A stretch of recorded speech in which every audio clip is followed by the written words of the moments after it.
Greetings and happy Monday. I wanted to show off a little payoff pitch today, um, show you how I play the game, and uh, yeah, that's basically it. How I roll the game, and how I record statistics, and some of the helpers that I created for myself to help kind of expedite the process of looking up charts and figuring out what the next step is when you encounter a specific kind of play. So, as you can see, I do use the cards. This is the 1976 set. I got this just a few weeks ago, and it's really my first foray into baseball cards and dice, or at least in this case, cards. Since wow, for baseball, it's been probably since the early 80s. So, um, yeah, I've saw people playing this game online on YouTube, tons of videos, lots of great instructional video, and watched a lot of them before I got the game. I even got the PDF for the rules and charts, and I used a few of those cards, just made kind of photocopies of them and played them to get ready for when I actually had the cards. And so I felt a little bit ahead of the curve, learning curve there, but still working through it. But wanted to show you kind of what I've set up here.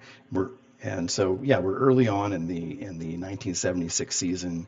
Uh, I think we're in the third day of the season. Uh, the game I'm going to show you a little bit of here is going to be the Montreal Expos at the New York Mets. The starting pitcher for the Montreal Expos is Dan Warthen, and the starter for the Mets is Mickey Lolich. So I mentioned that I'm using Digital Diamond.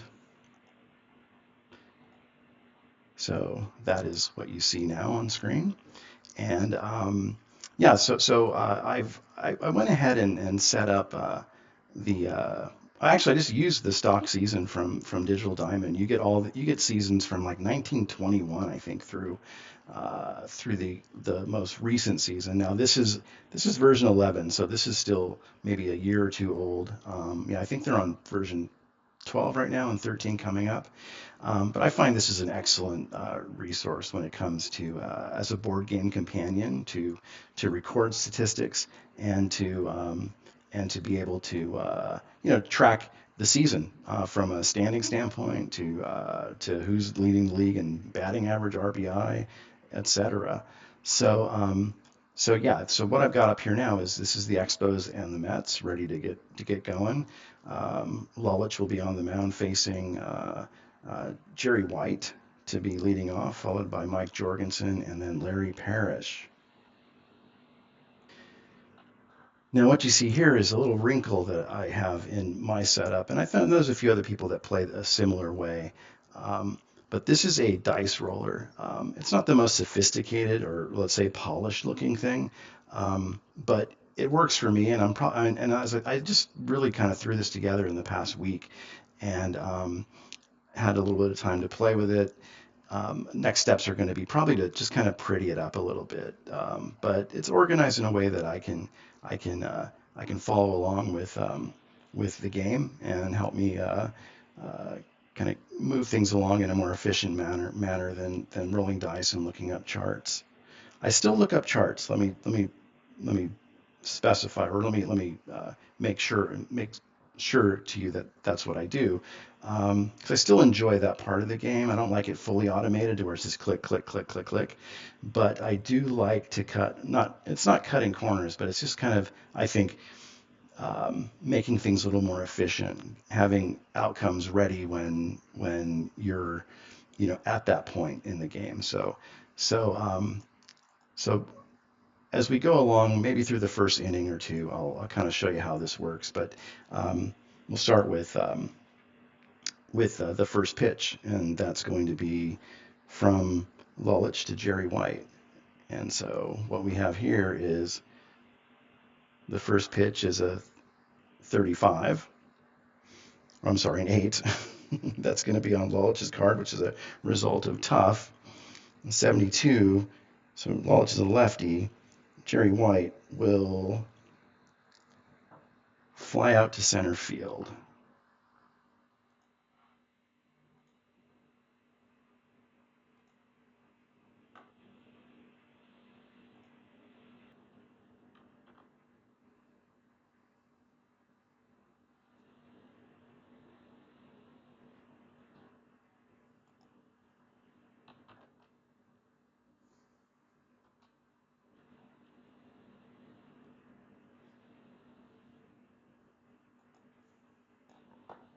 And that'll bring up the next batter.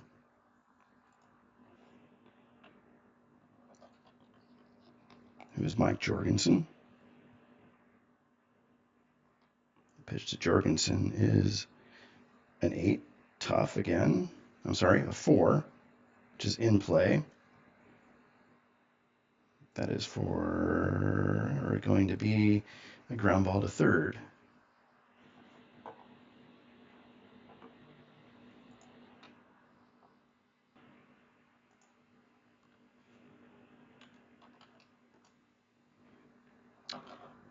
So that's 2 away.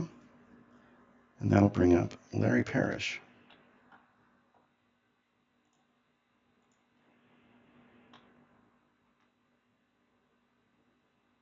The pitch to Parrish is going to be a 5, so that's going to be tough on Lolich's card. Lefty tough 94 is going to be a fly ball to left field.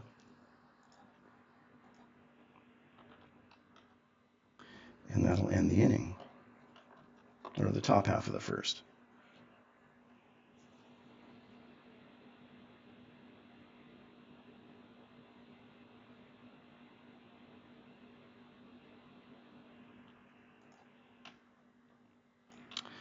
So now Dan Worthen takes the mound. He's going to face Bud Harrelson to lead off the bottom half of the first for the New York Mets.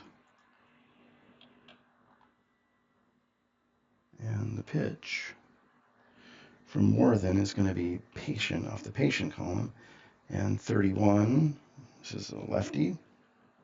31 is going to be a walk. So Bud Harrelson will take first base on the walk.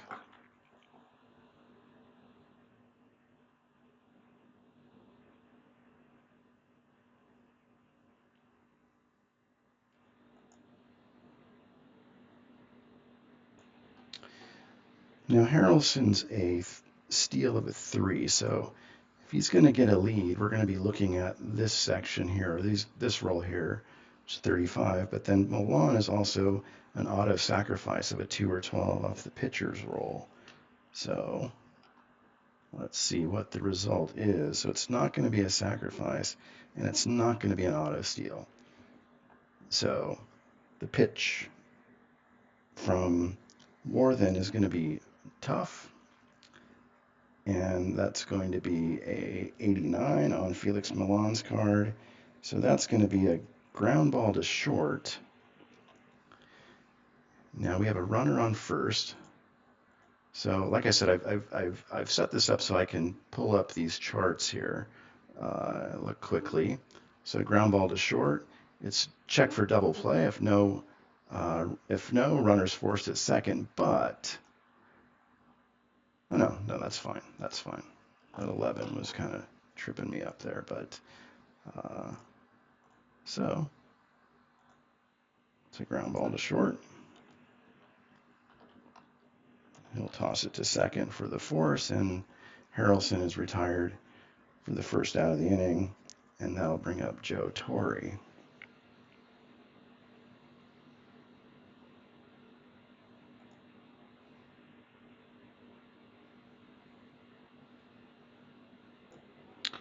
Okay, so let's see what happens here. So Torre up to bat, and here's the pitch. So there's not going to be a sacrifice from Torre, and no auto steal. The auto steal says no here. So we take a look at the pitcher. Number is going to be from Worthen's tough column. 64 on Torre is going to be a fly ball to right field.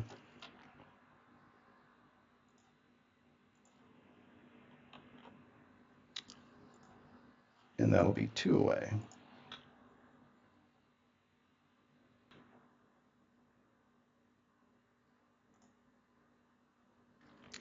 And now for Dave Kingman. King Kong Kingman.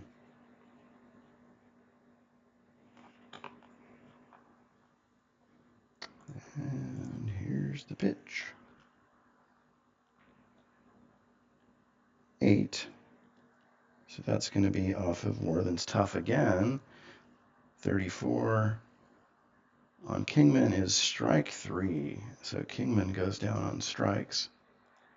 And that's going to end the first inning. And we go to the second.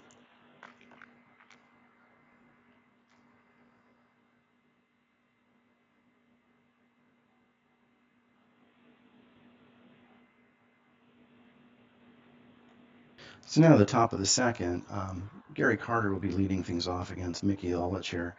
And Carter is batting .333 on the season. We're just in the third game of the year, so not a lot to report on. Statistically, he's got no home runs, no RBIs. He's been caught stealing once. So the pitch to Carter. From Lulich, it's going to be in Lulich's tough column. And the pitch to Carter is going to be a fly ball to right field.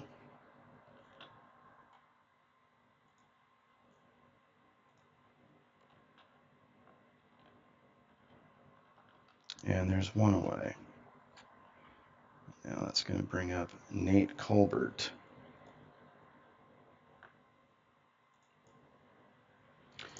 Okay, so Colbert, this is his first game of the season, actually, so he has not yet to start until today. And here's the pitch. I'm just going to do this on my other screen, so I'm not having to jump between them and kind of slow things down here. So the pitch to Colbert is going to be off of Lulich. It's going to be an 8, so that's going to be tough. Pitch to Colbert is going to be strike 3, so Colbert goes down on strikes. So there's 2 away. That is Lulich's first strikeout of the game.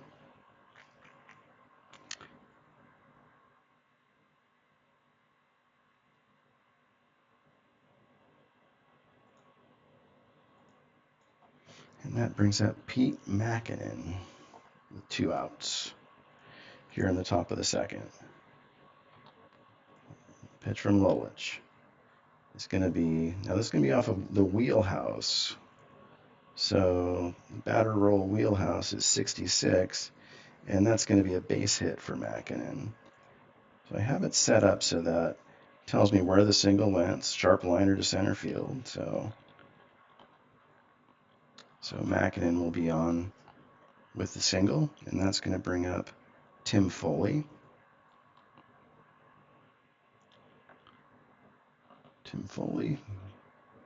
Makinen might try to steal if auto steal is a 3 here, and it is not. So the pitch from Lulich is a 7, so that's patient. For Foley, 97, patient is going to be a fly ball to deep left field, and Ayala will make the catch. And that ends the top of the second for the Expos. And we go to the bottom of the second now. Dan Worthen back out on the mound, facing Benny Ayala.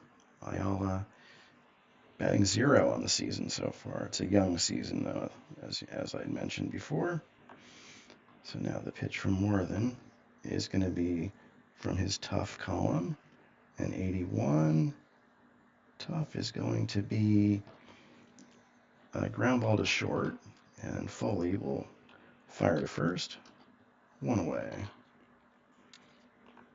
That'll bring up Jerry Grody.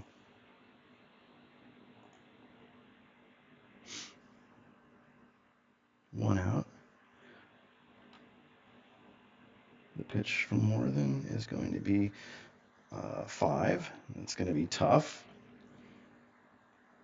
And this time it's going to be Grody fights it off and bloops it into left field for a single.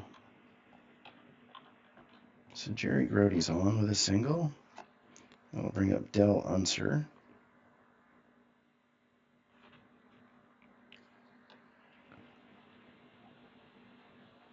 Not of the famous racing brothers, but who knows, maybe related in some fashion. Here's the pitch to Unser from Morthen. And let's see, any activity on the base paths? It's going to be no. The pitch from Morthen. Now this is going to be ballpark. So ballpark, 60. So a left-handed batter at Shea, it's going to be in play.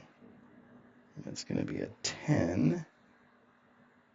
So it's going to be a base hit.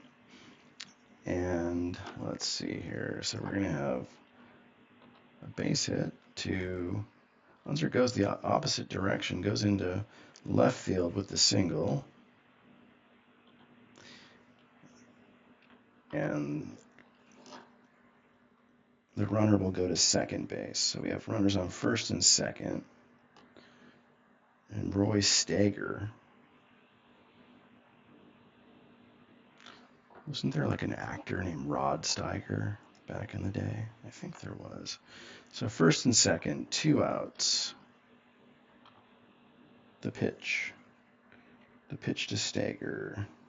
Once again, nothing going on as far as the base running is concerned, but the pitch from Morthen is going to be patient. It's a 12. Patient. 82. And it's going to be a ground ball to short. We're going to have a double play check here. So we got 6 and 8. No double play.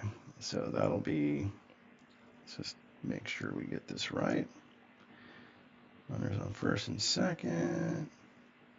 Check for double play. No.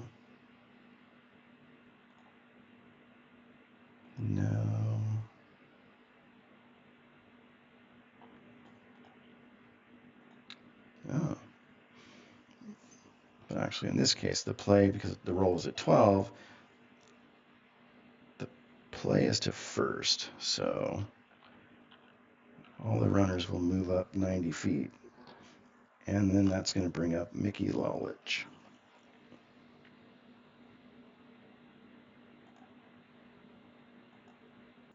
Okay, so that's going to bring up Mickey Lolich, as I said. I pull up his card here. It's an image of his card. I just didn't print these. This was part of the PDF kit that was ordered back in December. So Lolich is a 5. His batting is a 5. So we're going to be playing it from this column here on the left. And let's find out what the pitch is from Morthen. Runners on second and third, 2 out. Mets threatening here in the bottom of the second. And the pitch is going to be from the tough column. That's not going to be good for the pitcher. And it's a 13, and that is going to be strike 3. And so Lolich will go down on strikes, and that will end the second inning.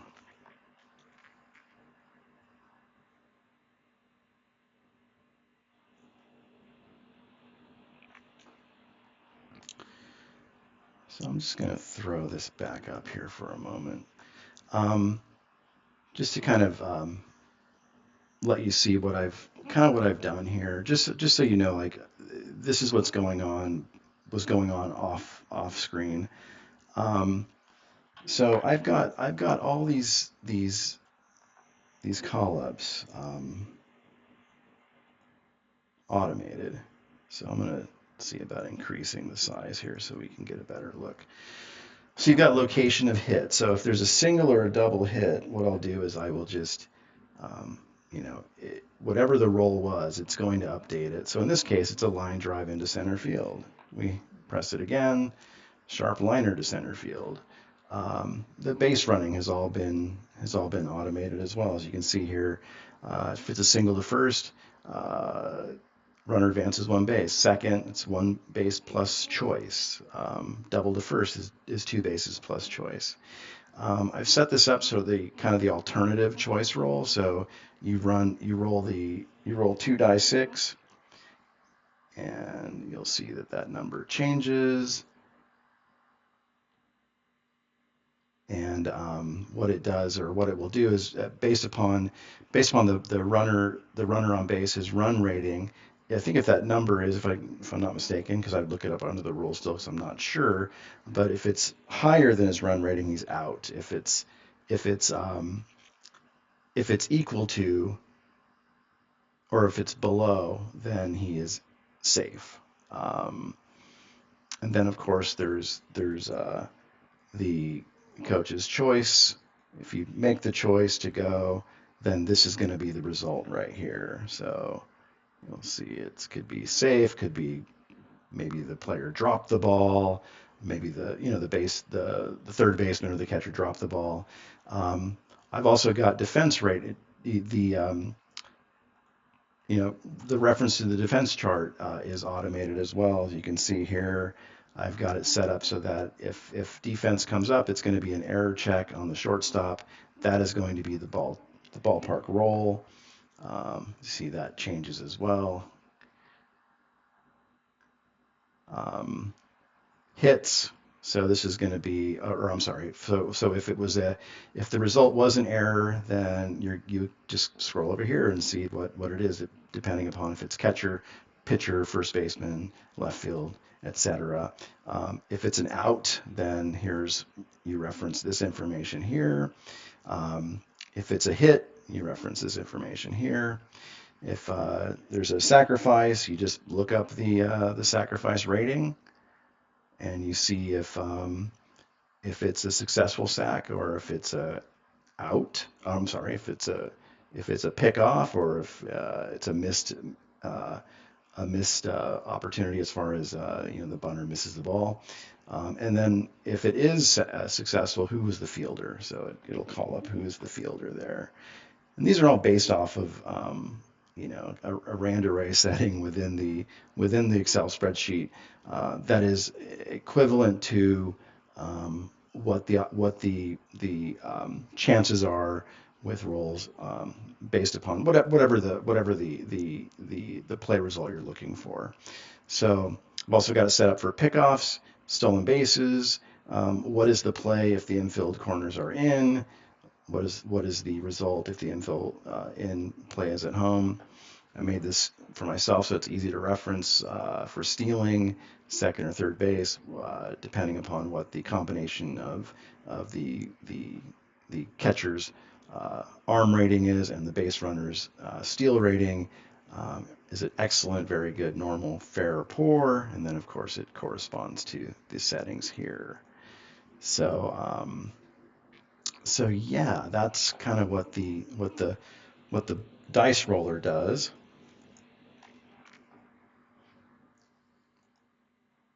So I went ahead and saved the progress from that game between the Mets and the Expos, which I'll get back to later, finish it up later. But I wanted to kind of show you what you know from the stat keeping side of things with Digital Diamond. So here's the game. It's saved. I can resume it whenever, restart it, which I won't do. I'll just go ahead and resume it later, as I said. So one thing I'm doing with this season, or this replay of Payoff Pitch, is I'm alternating. I'm alternating between. Actually, not even alternating. I'll be switching from one division to the next, and I play all the games for the team in the division. Uh, so the first 40 games, roughly the quarter mark or the quarter pole mark for the season, I'm going to be playing just NL East games. I'm going to let Digital Diamond handle the playback of the other teams. and the other games, the other divisions, I should say. And then I'll be switching to another division for the second quarter of the season, and a third division, the third. So basically, what's going to happen is I'm going to play all the divisions, roughly 40 games each. Uh, so I get my get a feel for all the players, or at least all the teams, um, and be able to kind of watch the season unfold in that capacity. Um, but I thought I'm sure a lot of people who play this, who have played Digital Diamond, they know, like from a board game companion standpoint, some of its capabilities. Um, so in this case, let's go ahead and do a fast play of the Red Sox and the Orioles here, just so you can see what happens here. So I'm going to go ahead and select fast play. It's going to run transactions, use the as played lineups. If there was a problem with the as played lineup, it would halt fast play in case maybe I'd like done some transaction, um, mistakenly did a transaction. And so here we go.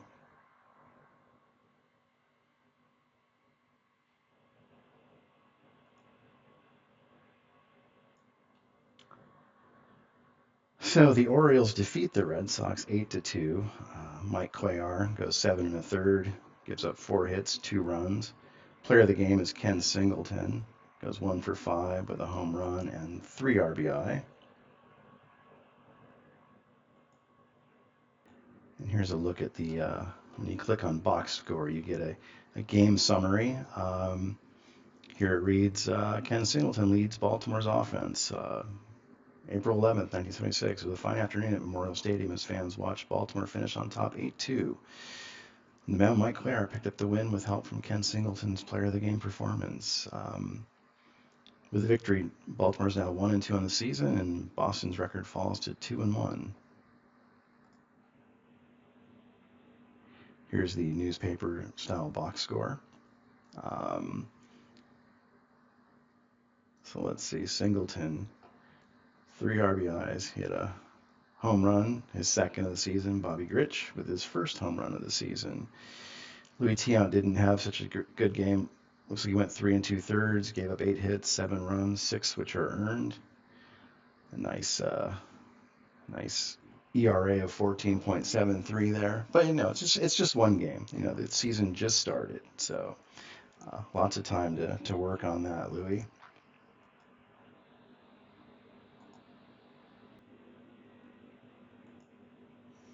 So here's where things stand with the standings. As I mentioned, it's early, but you'll see how the system keeps track of your standings. As I said, it does a great job with uh, leaders in offensive categories. You'd expect to see average home run RBI. This is really kind of like appropriate for the era too, because there wasn't much in the way of advanced statistics at that time. Um, so it separates them by NL, AL, as well as hitting and pitching,